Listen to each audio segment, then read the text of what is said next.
जय श्री कृष्णा। आप सभी को वैकुंठ चतुर्दशी की ढेरों शुभकामनाएं। प्रिय दर्शकों, आज के इस विशेष वीडियो में हम बात करेंगे वैकुंठ चतुर्दशी के विषय में। वैकुंठ चतुर्दशी कब है, वैकुंठ चतुर्दशी पर आपको क्या करना चाहिए, क्या नहीं करना चाहिए, क्यों महत्वपूर्ण है वैकुंठ चतुर्दशी, इसका महत्व क्या है, शास्त्र इसके विषय में क्या कहते हैं, क्यों कहा जाता है कि ये एक दिन वैकुंठ के द्वार खोल देती है। इस एक दिन में यदि एक कर्म कर लिया जाए तो आप वैकुंठ के द्वार अपने लिए खोल लेते हैं, भगवान नारायण के धाम को प्राप्त कर सकते हैं, आपके पापों का नाश होता है। और किस प्रकार से इस दिन ये भगवान शंकर की पूजा का भी बड़ा दिन है। आखिर ऐसा क्या हुआ था इस दिन? इस दिन दीपदान का बड़ा महत्व है। तो 14 दिए जलाए जाते हैं। कहाँ जलाए जाते हैं, कैसे जलाए जाते हैं, घी के, तेल के, किसके जलाए जाने चाहिए, यह भी आपको बताएंगे। शुभ मुहूर्त क्या रहेगा, पूजन कैसे करना है इस दिन भगवान का, कैसे आप पुण्यों को प्राप्त कर सकते हैं, यह संपूर्ण जानकारी इस वीडियो के माध्यम से आपको हम प्रदान करेंगे। और दीपदान भी हम आपको करके दिखाएंगे कि कैसे आपको 14 दियों का दीपदान करना है। आपसे निवेदन है कि वीडियो यदि थोड़ा सा भी अच्छा लगे तो उसे लाइक अवश्य कीजिएगा और शेयर अवश्य कीजिएगा, क्योंकि इस प्रकार के वीडियो जो हैं वो उपलब्ध नहीं होते, इस प्रकार की जानकारी हर जगह उपलब्ध नहीं होती है। ये शास्त्रीय जानकारी है। आप अगर लोगों के साथ शेयर करेंगे तो इससे लोगों को भी लाभ मिलेगा, वो भी इसका लाभ ले पाएंगे। भगवान नारायण और भगवान शंकर का आशीर्वाद प्राप्त करने के लिए कमेंट बॉक्स में अवश्य लिखिएगा जय श्री हरिहर। तो इससे आपको भगवान हरि और हर अर्थात शंकर दोनों का आशीर्वाद प्राप्त होगा। ओम नमो भगवते वासुदेवाय भी बड़ा कल्याणकारी है, यह भी लिख सकते हैं। जितना लिखेंगे उतना कल्याण होगा। आप देख रहे हैं देवभूमि ज्योतिष संस्थान का प्रतिष्ठित यूट्यूब चैनल देवभूमि धार्मिक। हम यहाँ सभी व्रत और त्योहारों की सही शास्त्रीय जानकारी प्रदान करते हैं। ज्योतिष शास्त्र और पंचांग के आधार पर आपको बताते हैं कौन सी तिथि कब है, व्रत आदि कब करना है, क्या विधि है, क्या नियम है और क्या गलती नहीं करनी है। यदि आप सभी व्रत और त्योहारों की सही शास्त्रीय जानकारी पाते रहना चाहते हैं तो कृपया चैनल को सब्सक्राइब कीजिए और बेल आइकन को प्रेस कीजिए। जब आप सब्सक्राइब का बटन दबाएंगे तो वहाँ एक घंटी का निशान बना हुआ आएगा, उसको अवश्य दबाइएगा, तभी आपको हमारे सारे वीडियो प्राप्त होंगे, अन्यथा आपसे जानकारी छूट जाएगी। आइए प्रिय दर्शकों, जानकारी आरंभ करते हैं। बात करते हैं आने वाली वैकुंठ चतुर्दशी की। प्रिय भक्तों, वैकुंठ चतुर्दशी वह दिन है जिस दिन भगवान श्री हरि विष्णु योग निद्रा से जागृत होने के बाद वैकुंठ की ओर प्रस्थान करते हैं।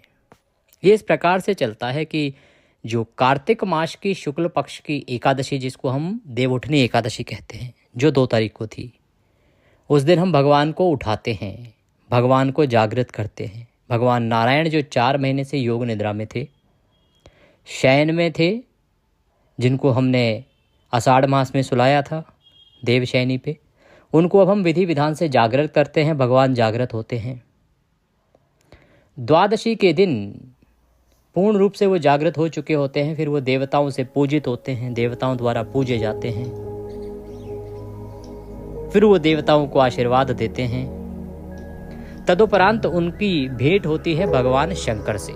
यह वह दिन जब भगवान शंकर से उनकी भेंट होती है, और भगवान शंकर जिनके ऊपर पिछले 4 महीने से इस सृष्टि को पालन करने की जिम्मेदारी थी, वो वापस यह जिम्मेदारी भगवान विष्णु को देते हैं। इसीलिए इस दिन भगवान शंकर और भगवान विष्णु दोनों की पूजा की जाती है। यही वह दिन भी है जिस दिन शिव सहस्त्र नाम की रचना हुई थी। भगवान नारायण भगवान शंकर की आराधना करते हैं, पूजा करते हैं, और उसके परिणाम स्वरूप ही शिव सहस्त्र नाम की रचना होती है, क्योंकि भगवान 1000 नामों से भगवान शंकर की पूजा कर रहे हैं। इसीलिए इस दिन भगवान नारायण की ही नहीं, भगवान शंकर की भी 1000 कमल पुष्पों से पूजा की जाती है विष्णु सहस्त्र नाम पाठ के साथ। ये जानकारी सामान्यतः कोई बताता नहीं है। और इस दिन सायंकाल को दीपदान किया जाता है, जिसमें 14 दिए जलाए जाते हैं। जो 14 दिए होते हैं कहाँ कहाँ रखना है ये बताएंगे आपको। पहले हम पूजा की बात करते हैं कि पूजन कैसे करना है। तो वैकुंठ चतुर्दशी के दिन आपको एक तो सबसे पहले सूर्य उदय से पहले उठना चाहिए। यह तिथि आपको लक्ष्मी, धन, संपत्ति, वैभव, सुख सब कुछ देने वाली है। बस आप कर्म कीजिए। कर्म क्या करना है? सबसे पहला कर्म इस दिन स्नान कीजिए सूर्योदय से पहले। अनंत पुण्य की प्राप्ति होगी। मैंने आपको पहले भी कहा है कि ये जो अंतिम 3 दिन है ना कार्तिक मास के, इस एक एक दिन की महिमा पूरे कार्तिक मास के बराबर है। अब उन्हीं में से ये दिन है वैकुंठ चतुर्दशी। तो आप इस दिन स्नान कीजिए सूर्योदय से पहले, और स्नान का जो पानी है उसमें यदि गंगाजल पहले मिला लें तो और कल्याणकारी है। स्नान करने के बाद स्वच्छ वस्त्र धारण करके, जो आपका प्रतिदिन का नियम है, अगर आप कार्तिक नहा रहे हैं तो कार्तिक का स्नान जो करने के बाद पूजा पाठ करते होंगे, आप कथा आदि सुनते होंगे, महात्म्य आदि सुनते होंगे, वह सब कीजिए।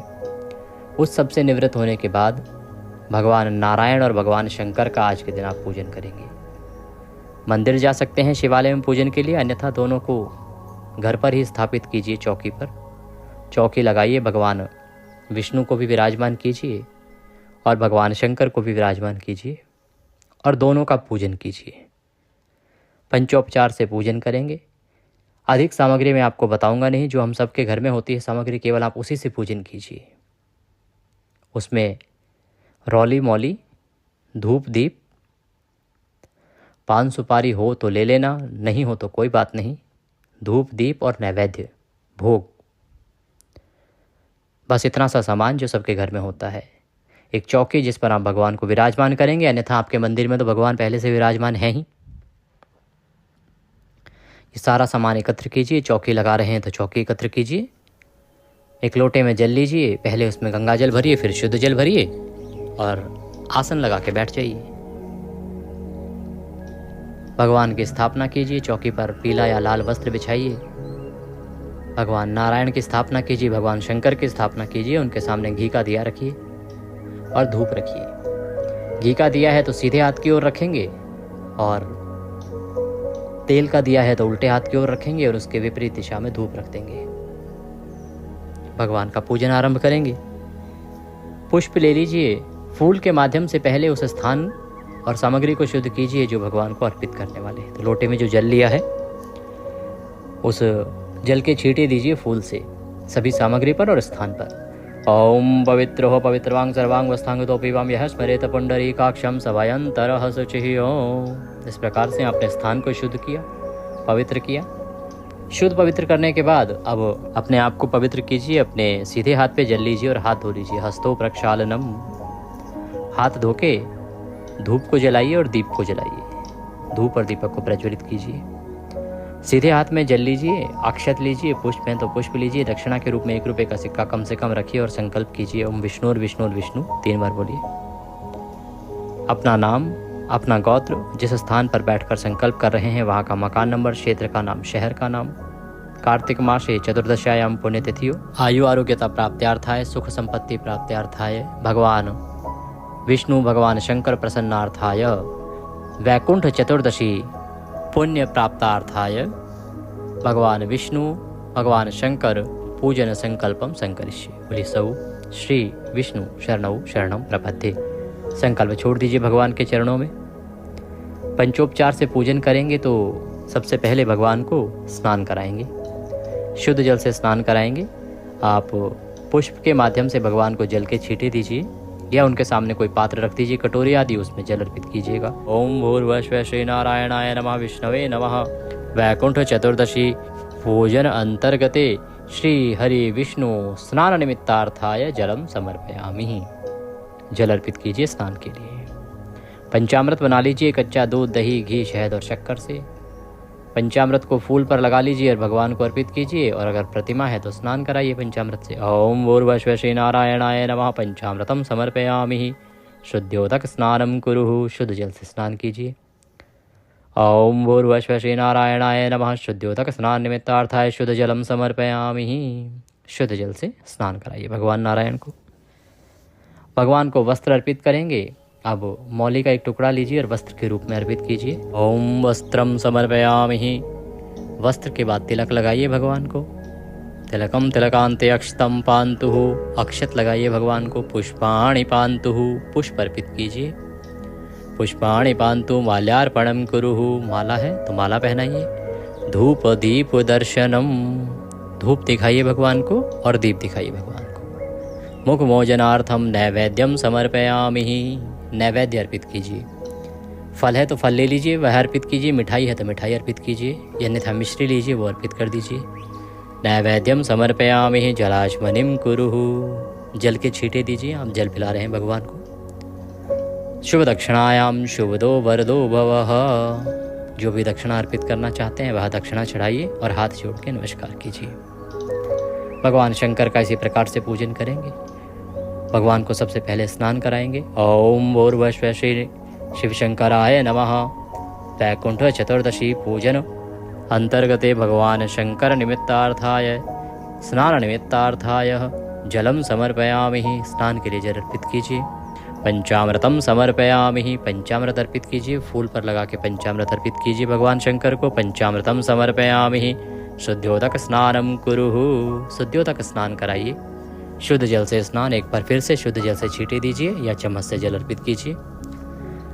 स्नान 3 प्रकार से होता है ना, पहले जल से, फिर पंचामृत से और फिर शुद्ध जल से। स्नान के बाद वस्त्र समर्पित करेंगे। ओम भूर्भुवः शिव शंकराय नमः। वस्त्रम समर्पयामि, वस्त्र के रूप में मौली का टुकड़ा तोड़िए, वह अर्पित कीजिए। वस्त्रम वस्त्रांते तिलकम, तिलक कीजिए भगवान को, तिलक लगाइए। तिलकम तिलकांते अक्षतम पान्तुः, अक्षत अर्पित कीजिए भगवान को, चावल लगाइए। पुष्पाणि पान्तुः, पुष्प अर्पित कीजिए, फूल चढ़ाइए। धूप दीप दर्शनम, धूप दिखाइए भगवान को, दीप दिखाइए। मुख भोजनार्थम नैवेद्यम समर्पयामि, भगवान को अर्पित कीजिए मिठाई या फल, या आपके पास मिश्री है तो मिश्री चढ़ा दीजिए नैवेद्य के रूप में। मुख भोजनार्थम नैवेद्यम समर्पयामि जलाचमनिम कुरुः, जलाचमनी कराइए भगवान को। 1 चम्मच जल लीजिए, अर्पित कीजिए। शुभ दक्षिणायाम शुभदो वरदो भवः, जो भी दक्षिणा अर्पित करनी है वह अर्पित कीजिए और हाथ जोड़ के नमस्कार कीजिए। इस प्रकार से पूजन कीजिए। पूजन करके वैकुंठ चतुर्दशी की कथा सुनिए। कथा आपको हमारे इस चैनल पर सुनाई जाएगी, वीडियो अपलोड किया जाएगा, अवश्य कथा सुनिएगा। इस दिन विष्णु सहस्त्र नाम और शिव सहस्त्र नाम दोनों ही कल्याणकारी हैं, इसीलिए विष्णु सहस्त्र नाम भी सुनिए और शिव सहस्त्र नाम भी सुनिए। अगर पुष्प के रूप में जब आप शिव सहस्त्र नाम विष्णु सहस्त्र नाम सुन रहे हैं तो 1000 कमल पुष्प यदि आप अर्पित कर पाएँ तो कीजिएगा। मैं ये नहीं कहूँगा सभी करें, क्योंकि कमल पुष्प 1000 लेके आना भी आपके पॉकेट पर वजन डालेगा। जो कर पाएँ तो बड़ा कल्याणकारी है, नहीं कर पाएँ तो कोई बात नहीं, केवल आप सुन लीजिएगा। शिव सहस्त्र नाम और विष्णु सहस्त्र नाम दोनों ही वीडियो में आपके लिए अपलोड करूँगा आज के दिन। आप वह पाठ सुनिएगा, भगवान की आरती कीजिएगा। ओम जय जगदीश हरीश आरती कीजिएगा, एक साथ आरती हो जाएगी। इस प्रकार पूजन करके सायंकाल को आपने दीपदान करना है। 14 दियों का दीपदान करना है आपने। 14 दिए आपको सामने स्क्रीन पर देख पा रहे होंगे। ये 14 दिए आपने मिट्टी के दिए ले लिए, उसमें बाती कोई भी ले सकते हैं आप। लंबी बाती भी ले सकते हैं, गोल बाती भी ले सकते हैं, तिल का तेल ले सकते हैं, सरसों का तेल ले सकते हैं, और घी लेना चाहें तो घी ले सकते हैं।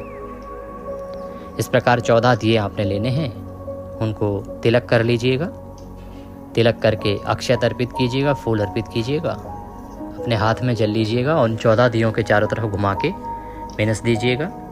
ऐसे नमस्कार कीजिएगा हाथ जोड़ के, और फिर आप एक एक दिया रख देंगे। अब वो दिए रखने कहाँ हैं? ये जो 14 दिए हैं इसमें से प्रथम दीपक जो है वो भगवान के मंदिर में आप रखेंगे। एक दिया आप माता तुलसी पे रखेंगे, आंवला है तो आंवले पे रखेंगे, मुख्य द्वार के दोनों तरफ रखेंगे, आपका जो किचन है ना उसमें रखेंगे, आपके पितरों के निमित्त दक्षिण की ओर मुख करके रखेंगे। पीपल है तो पीपल पे रखिए। अन्य कोई वृक्ष है आपके पास, दैवी वृक्ष, तो वहाँ रखें, अन्यथा आप अपनी बालकनी में, सीढ़ियों के आसपास, छत पे, ऐसे जगहों पे आप रख सकते हैं। जो मुख्य जगहें थी जहाँ रखना चाहिए वो मैंने आपको वर्णन कर दिया है। ये जो 14 दीपदान करते हैं आप, इसकी महिमा बहुत अधिक है। जो मनुष्य 14 दीपदान करता है वैकुंठ चतुर्दशी में भगवान श्री हरि के आशीर्वाद से सदा उसके जीवन में प्रकाश ही प्रकाश होता है, उसे लक्ष्मी की प्राप्ति होती है और भगवान श्री हरि विष्णु का आशीर्वाद प्राप्त होता है। तो ये 14 दीपदान आपने अवश्य करने हैं। मैंने आपको बताई पूजा विधि, बड़ी साधारण सी पूजा विधि है, इसका लाभ लीजिए और विष्णु सहस्त्र नाम तथा शिव सहस्त्र नाम का श्रवण अवश्य करना है। बात आती है कि दीपदान करना कब है जी? तो दीपदान जो है ना, ये दीपदान होता है सायंकाल को प्रदोष काल में। प्रदोष काल का समय क्या होता है? सूर्यास्त से 45 मिनट पहले और 45 मिनट बाद में, अर्थात जब दिन छुप रहा होता है, अर्थात सूर्य जब अस्त हो रहा होता है, अंधकार आरंभ हो रहा होता है, वह समय प्रदोष काल का है और उत्तम समय होता है दीपदान के लिए। उस समय में आप ये दीपक जलाइएगा, विधि मैंने आपको बताई है, और इनको अर्पित कीजिएगा। बात आती है कि पूजा के लिए शुभ समय क्या रहेगा। ये मंगलवार का दिन है तो सुबह के 2 चौघड़िए ठीक नहीं होते इसमें। अगर शुभ समय की बात करेंगे तो 9:30 से शुरू हो पाएगा समय, 9:30 से 12:30 और 1:30 बजे तक आप कर सकते हैं। बाकी भगवान शंकर और भगवान विष्णु का ये पूजन जो है बाकी सभी मुहूर्तों से ऊपर होता है, इसीलिए दिन में किसी भी समय ये पूजन आप कर सकते हैं, क्योंकि ये 2 सर्वश्रेष्ठ देव जो हमारी सृष्टि को चला रहे हैं उनका पूजन है, उसके लिए कुछ भी अशुभ हो नहीं सकता। वैकुंठ चतुर्दशी आपको कब करनी है? वैकुंठ चतुर्दशी आपको मनानी है 4 अक्टूबर को। 4 अक्टूबर को वैकुंठ चतुर्दशी है, 3 को त्रयोदशी थी और सूर्य के मुख से रहेगी चतुर्दशी, सायंकाल को भी चतुर्दशी रहेगी इसमें। तो इस प्रकार से आप पूजन कीजिए, ये दीपदान कीजिए, भगवान के पाठ स्मरण कीजिए और जितना हो सके दान कीजिए, क्योंकि कार्तिक के ये अंतिम 3 दिन बहुत कल्याणकारी हैं। जितना दान करेंगे, जितना पुण्य अर्जित करेंगे, उतना आपका भला होगा। तो सुबह की पूजा आदि करने के बाद आप ब्राह्मण को दान दक्षिणा आदि दीजिए, ब्राह्मण को भोजन करा सकें तो भोजन कराइए और इस प्रकार से पुण्य अर्जित कीजिए। अगर कुछ भी दक्षिणा आदि हमें भेजना चाहते हैं तो स्क्रीन पर नंबर आ रहा है, उस पर भेज सकते हैं, या QR कोड भी साथ में आ रहा है, उसको स्कैन करके भी भेज सकते हैं। भगवान शंकर सबका भला करें, नारायण की कृपा सबको प्राप्त हो, आपका कार्तिक स्नान सफल हो, यही कामना करते हैं। कुछ पूछना चाहते हैं, कहना चाहते हैं, कमेंट बॉक्स में लिख के पूछ सकते हैं या व्हाट्सएप के माध्यम से जुड़ सकते हैं। हरे कृष्ण।